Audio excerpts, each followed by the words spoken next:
আচ্ছা, তো একটু দেখে নেই যে আমাদের এই নিউ অপশনটা দিলে কি কি অপশন আসতেছে। তো প্রথমে আমরা যাচ্ছি যে এখানে একটা নাম দিতে পারি, আমাদের ডিজাইনের যে নামটা থাকবে নামটা দিতে পারি। আমরা আজকে ফার্স্ট যেহেতু শুরু করতেছি, ফার্স্ট ক্লাস লিখে দিই, F S T class, C L C L A double S, first class. তারপরে প্রিসেটটা দেখতে পারতেছি যে এখানে আমরা আহ, অনেকগুলো অপশন পাচ্ছি।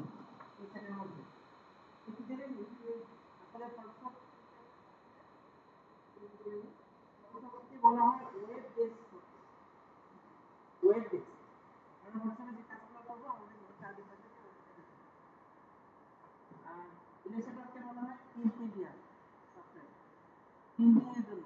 ইঞ্জিনিয়ার কোনো কাজ করতে চাইলে আমরা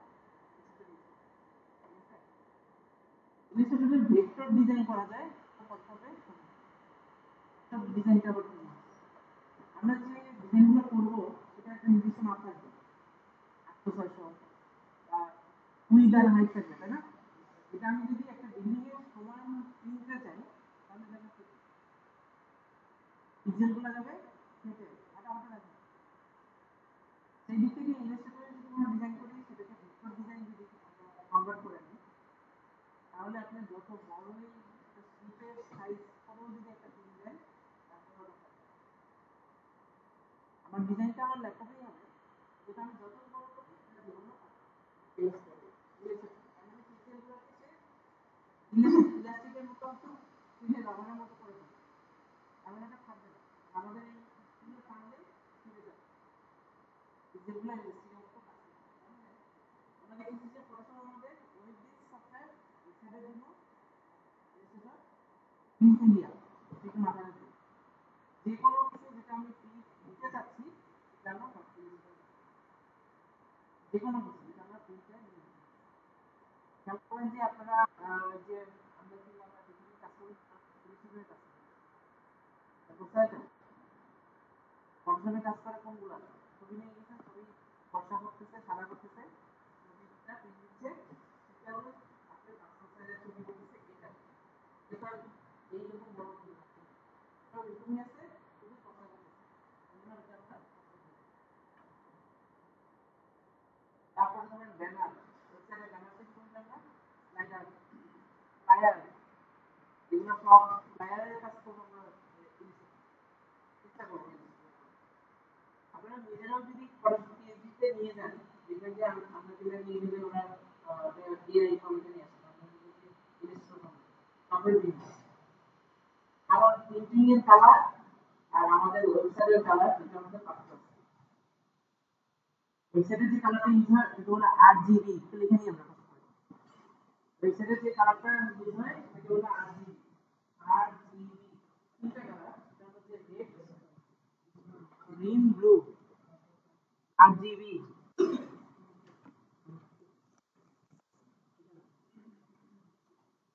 RGB, তাহলে RGB কালারটা হলো আমাদের ওয়েব বেস কালার। এবার প্রিন্ট মিডিয়া কালার কি? প্রিন্ট করলে যদি RGB প্রিন্ট করেন তাহলে এটা হয়ে যাবে অ্যাশ কালারের মতো, মানে কালারটা হয়ে যাবে ডিপ কালার। RGB তে যদি প্রিন্ট দেই কালার হয়ে যাবে ডিপ কালার। আমরা আমাদের যে প্রিন্ট দিতে বা এই যে প্রিন্টগুলো হয় সেটা হচ্ছে CMYK, প্রিন্টিং মিডিয়ার কালারটা নাম হলো CMYK। CMYK এর নামটা কি? CMYK মানে কি? এতে হ্যাঁ, তারপরে CM এতে মেজাটা YK ইয়েলো, আর এতে কেন বলে সবগুলো প্রথমত সেটা নাস্তা করে দিবেন। কি অবস্থা? লেখা নিল কেন? কে নিল কেন? এখানে তো বি নেওয়া উচিত ছিল, CMYD। তারপর হয়তো সায়ার, তারপরে মেজেন্টা, এর নিচে ইয়েলো হোয়াইট।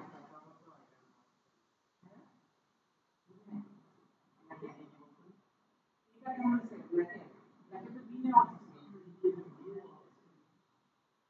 বুঝেন না আমার কথা?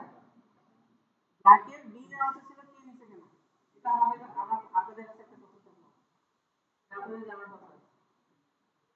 এর জন্য এত উত্তরটা দিচ্ছিলেন না কেন? আপনি দিচ্ছিলেন ঠিক আছে, আপনার কাছে আমরা কালকে নিব নেক্সট ক্লাসে। ওনার কাছ থেকে আবার আমরা উত্তরটা নিব আপনাদের জানার জন্য, কিন্তু আপনাদের একটা আগ্রহ সৃষ্টি হওয়া দরকার যে কেন এটা নিচ্ছেন, এটা জানা দরকার, যেহেতু কাজ করতে আসছেন আপনি জানেন জানা দরকার। আমি জানি কেমন লাগে, আমি ডিপার্টমেন্টে শিখেছিলাম আপনাদের। ওনাকে এখনই দিব না, আমি থাকুক নেক্সট ক্লাস আপনাদের জানা দরকার আছে।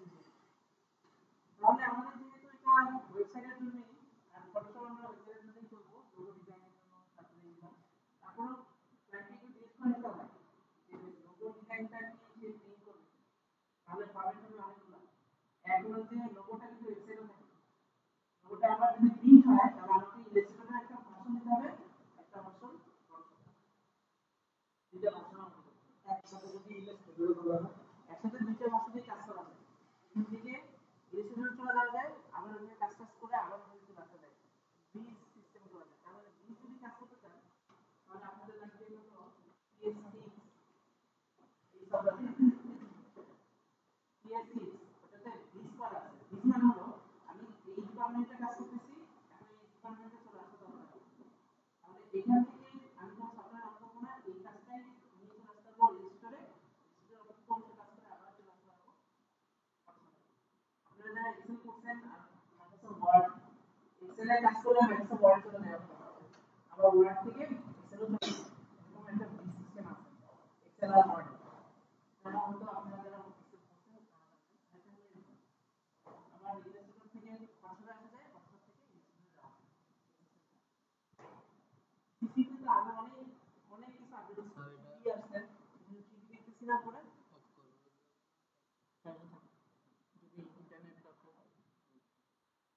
সাথে যাওয়া যাচ্ছে।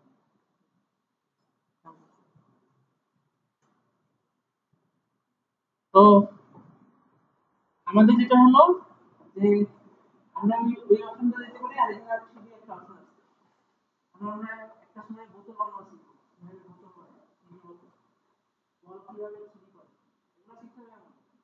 ওই অপশনটা আপনি মানে তারপরে নাম থেকে আমি ওয়েবে ক্লিক করলে দেখেন কিছু অপশন বের হচ্ছে, আমার সাইজ অপশনটা চলে আসছে,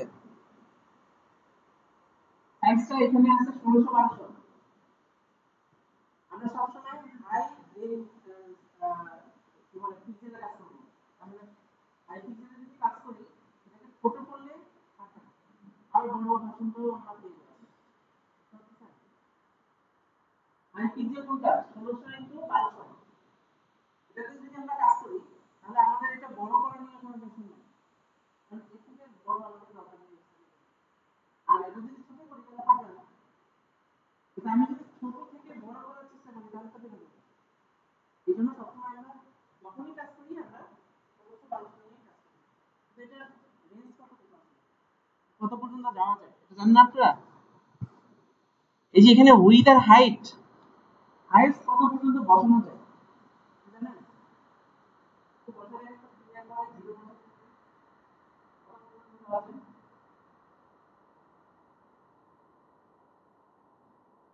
কিছু বলে? আনলিমিটেড, এই যে ওকে দিলে কি বলে? আমরা আমার লিমিট কতটুকু? আচ্ছা 3 লক্ষ আর কত? 3 লাখ পর্যন্ত আমরা চাই, পরে আমি আর যেতে পারি, এত পর্যন্ত আমাদের দরকার নেই, আমাদের এই 1600 1200 এটাই এনাফ। আমি এটা ওকে দিচ্ছি, এখান থেকে কাস্টম ডিজাইনটা কাস্টম করে নিচ্ছি, এখান থেকে কাস্টমটা সিলেক্ট করে ওয়েব করে নিচ্ছি। আপনারা প্রিসেটটা চেঞ্জ করে নেন ওয়েব, এবং এটা 1600 1200 আমার জন্য এনাফ। এবার আসেন রেজুলেশন, কিন্তু পিক্সেলই থাকবে, রেজুলেশনটা আমি যদি একটু হাই করতে চাই 300, এখানে ইউজ করতে পারি 300, আর যদি ওই সাইজের জন্য করতে চাই তাহলে 72 ডিকে, এটা আমরা 72 করব ওই সাইজের জন্য। আর যদি আরেকটু হাই করতে চাই তাহলে 300, তাহলে এখানে আপনি 300 টা আমরা একটু হাই কোয়ালিটি পিক্সেল সংখ্যা বাড়াবে, পিক্সেলটাকে স্মুথ করবে, আর বাকিটা পিক্সেল সংখ্যাকে 300 এরপরে এখানে আছে কালার মোড। কালার মোডটা আমরা যদিও সিসিতে সিএমওয়াইকে অ্যাড করতে দেখো ওয়াইকের একটা অপশন আছে। ওরা চাচ্ছে যে ইলাস্ট্রেটর থাকবে না, ফটোশপও থাকবে না। তাহলে ফটোশপে যা কাজ করা যায় ইলাস্ট্রেটরে তাই কাজ করা যাবে, কিছুটা চেঞ্জ করবে, কিন্তু সবকিছু যেন এখানে করা যায়। তার মানে কি পছন্দ করে ফটোশপে কাজ করবে, ইলাস্ট্রেটর যেটা পছন্দ করে। ইলাস্ট্রেটর একটা বিশাল জায়গা, অনেক বড় একটা পেজ। আমরা একটা আরজিবিটা নিচ্ছি, তারপরে এখানে ব্যাকগ্রাউন্ড ফন্ট কন্টেন্ট। ব্যাকগ্রাউন্ড কন্টেন্টটা সবসময় আমি যেটা ইউজ করি আমারটা আপনার হয়তো মানলে আমাকে ইউজ করবেন, আমি সবসময় ইউজ করি ট্রান্সপারেন্ট। কারণ একটা জিনিস খুব চিন্তা করবেন, একটা ছবি তৈরি করলাম, তৈরি করে এখানে দিলাম, কিন্তু ব্যাকগ্রাউন্ডটা হোয়াইট বা অন্য কোনো কালার, আর ওই ছবি ওই ব্যাকগ্রাউন্ডে গিয়ে ম্যাচ করবে, বুঝলেন আমার কথাটা? সাপোজ এখানে যে লেখাগুলো আছে আমি চাচ্ছিলাম যে লেখাগুলো এখানে থাকে, কিন্তু দেখেন সাদা ব্যাকগ্রাউন্ডটা কালো ব্যাকগ্রাউন্ডটাকে দেখে ফেলছে, ঠিক আছে না? আমি দেখতে সময় লাগতেছে। যদি এরকম হতো যে শুধু লেখা থাকতো এটার উপরে, আমার এই লেখাগুলো শুধু থাকতো, সাদা কোনো ব্যাকগ্রাউন্ড থাকতো না, তাহলে এটা ইউজ হতো না। তার মানে জেপিজি ফরম্যাটে যদি করি আমরা, যদি ব্যাকগ্রাউন্ড থেকে ইউজ করি, তাহলে দেখা যাবে যে সাদা ব্যাকগ্রাউন্ডটা সবসময় থেকে যাবে। ভবিষ্যতে যদি আমরা মুছতে বলে কেউ, তাহলে মুছতে আমার ব্যাকগ্রাউন্ডটা মুছতে আমার খবর হয়ে যাবে, তাহলে এই লেখাগুলো তখন হাতে কাছে পাবে, যে লেখাগুলো তাহলে আবার আপনাকে একই কাজ বারবার করতে হচ্ছে। আমি যেটা পছন্দ করি সেটা হচ্ছে ট্রান্সপারেন্ট কাজ। ট্রান্সপারেন্টে কোনো ব্যাকগ্রাউন্ড থাকবে না, যাই লিখেছে সেটাই আপনি পাবেন, যেখানে ব্যাকগ্রাউন্ডটা বসাচ্ছে সেটাই বোঝা যাচ্ছে। ভবিষ্যতে যদি আবার ব্যাকগ্রাউন্ড দিতে ইচ্ছে করে, তখন একটা ফরম্যাটে আপনি ট্রান্সপারেন্টে, একটা ফরম্যাটে আপনি দিতে পারবেন। আমার যে কোনো কালার যখন ক্লায়েন্ট বলতেছে যে আমার গোলাপি পছন্দ হচ্ছে কালো বসা, আমি তার চলে যাবো ট্রান্সপারেন্ট দিয়ে কালো বসা দিয়ে আবার সেট করে দিই, আবার যে কালার হবে সে কালারটাই সেট করে ফেলতে পারি। তাহলে আমি দুটো ফরম্যাট একটা ভালো হয়ে গেছে না? আমি সবসময় কাজ করি ট্রান্সপারেন্টে, আপনাদেরকেও বললাম যে আপনারা এখন কি করবেন। আমি এটা ট্রান্সপারেন্ট নিয়ে নিচ্ছি, ক্লায়েন্ট যদি আমাকে পরে কালার চেঞ্জ করতে বলে আমি করবো। এরপর আপনারা এখানে কিছু নাই, আমি চলে যাচ্ছি, এটা ওকে দিয়ে দিচ্ছি।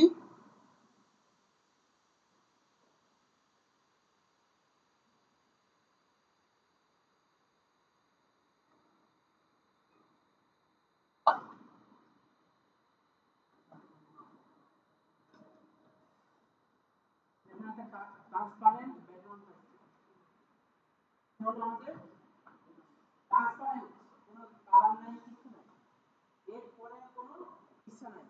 তার মানে ব্যাপারটা এরকম, আমি যদি এই পেজটাকে মুছতে মুছতে ছিঁড়ে ফেলতে থাকি, তাহলে আমার সবটা বেড়ে যাবে, তাই তো? আমার আর কোনো ব্যাকগ্রাউন্ড নাই, এটার পরে আর কোনো ব্যাকগ্রাউন্ড নাই, এটাই লাস্ট। এরপর আমরা যা লিখবো যা ব্যাকগ্রাউন্ড দিব সেটাই আমরা দিব, বাইরে আর কোনো ব্যাকগ্রাউন্ড নেই। প্রমাণটা কি দেখে নিতে হবে, আমরা একটা টেক্সট লিখি, টেক্সট।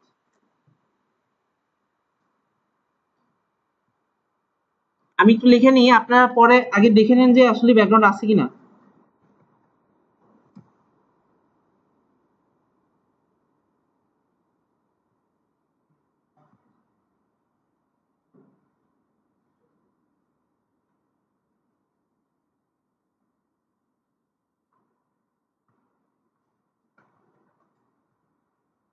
একটা টেক্সট নিছি না,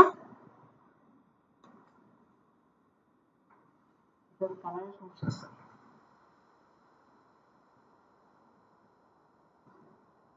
কালো কালার, কালো।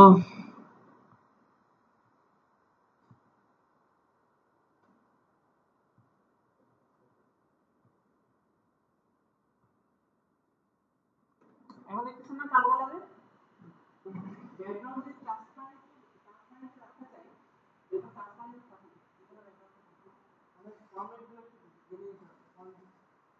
আমরা আমাদের ফরম্যাট যদি জেনে নিতে হয় তাহলে আবার ফাইলে আসতে হচ্ছে। আমি ফাইলে আবার আসতেছি। ফাইলে দেখেন আমি তখন বলছিলাম যে নিউ ট্রান্সফার,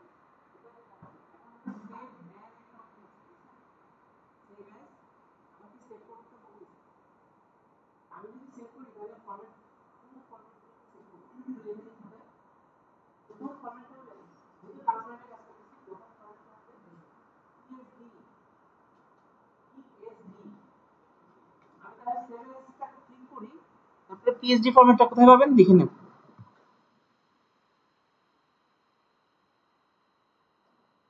আমরা আমাদের যে ফরম্যাটটা হবে পিএসডি, পিএসডি হলো ফটোশপের ফরম্যাট, পিএসডি ফটোশপের।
আচ্ছা, তো দেখে নিই এটা